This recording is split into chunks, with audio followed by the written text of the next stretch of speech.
it together for Bill Shaw.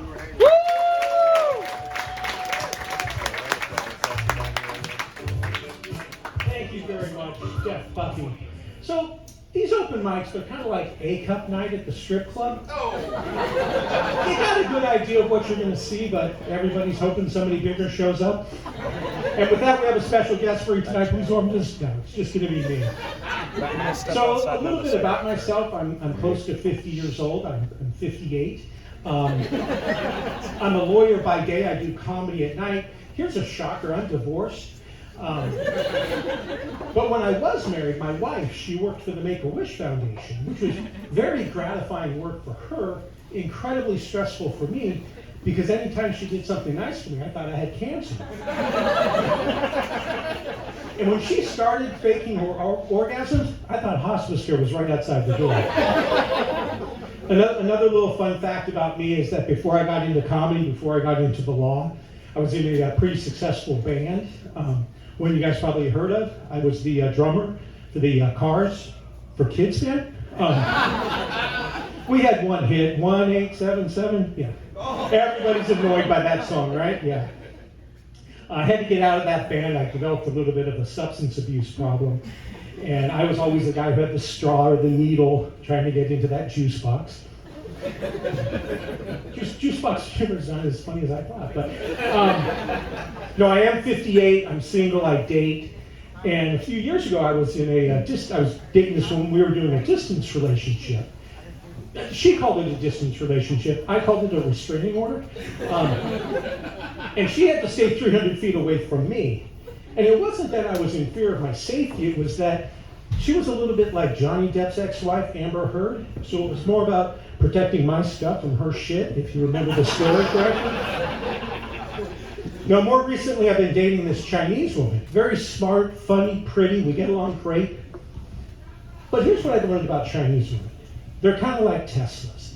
They're everywhere. They're a little overrated, and they probably shouldn't drive themselves. So she had a birthday coming up, and I said, hey, what would you like for your birthday? She goes, look, I want you to get me something that you put a lot of thought into, but also something that I need. So I got her some Ozempic. Yeah, it did not go over as well as I thought. And not surprisingly, I started seeing less and less of her ass, stomach, chins, because that stuff really does work. Anyway, so I recently had a birthday, and my girlfriend gave me 2 gifts. She gave me an air fryer and anal sex. It was an incredible evening, one I won't soon forget. I'll be honest, it was my first time, and I'm hooked. That air fryer can make salmon like you will not believe. I mean, it's like restaurant quality. And don't get me started on the buffalo wings and the breakfast potatoes. It's the most amazing appliance I've ever used. But I'm a guy. I overthink things, and it turns out I have what's called Christopher Columbus syndrome. And that's where you want to be first at something, even though a lot of evidence suggests that you're not. And so I had a question I wanted to ask her about that night, and it was grinding on me. And you guys can probably guess, the question I wanted to ask her. So I said, hey, back on my birthday, was that the first time you ever, gave an air fryer to a guy? And she said it was, and I believe her, but she knew how that thing worked right out of the box. Didn't even look at the owner's manual. That's what we in comedy call a metaphor. So if on the way home tonight somebody starts talking about an air fryer, know what they're asking about? And if you want to shut that down, you just say, hey, my ex borrowed the air fryer a couple of times while you were in Vegas with your boys, and it really hasn't worked the same since. He's going to say, wait, your ex borrowed our air fryer? Are we talking about air fryers, or are we talking about air fryers? Anyway, I'm going to end on this. I went on another date, met this woman, we're having a good time. I said, hey, would you like to go get something to eat? She said, sure.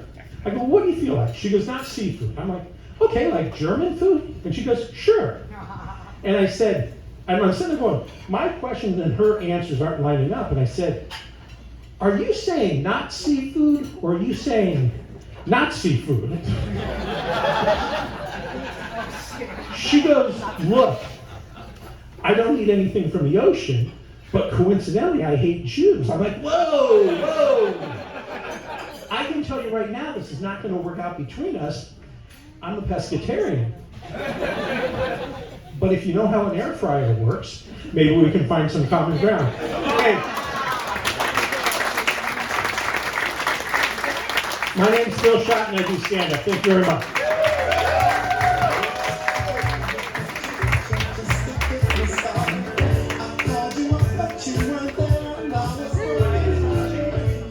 Hey, Bill did a hell of a job. Y'all give it up one more time for Bill.